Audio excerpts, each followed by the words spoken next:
وإذا ما أنزلت سورة فمنهم من يقول أيكم زادته هذه إيمانا فأما الذين آمنوا فزادتهم إيمانا وهم يستبشرون।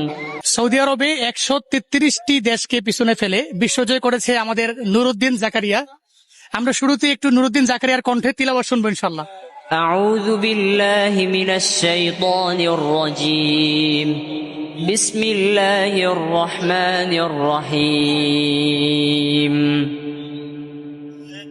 يا أيها الذين آمنوا قاتلوا الذين يلونكم من الكفار وليجدوا فيكم غلظة واعلموا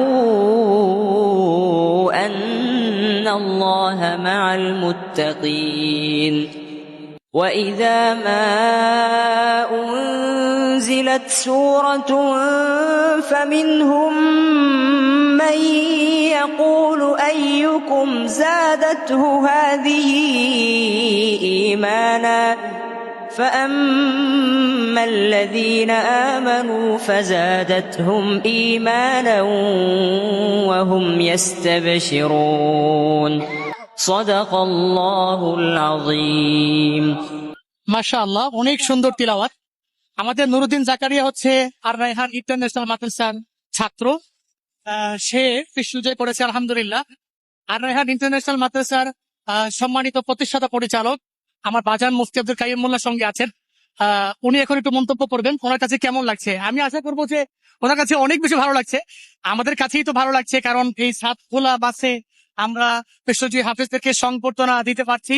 এবং এই যে সামনে দেখতে পাচ্ছেন একটা ফুটওভার ব্রিজের মধ্যে কতগুলো মানুষ দাঁড়িয়ে আছে, তারা সবাই এক নজর বিশ্বজয়ী হাফেজকে দেখতে চায়।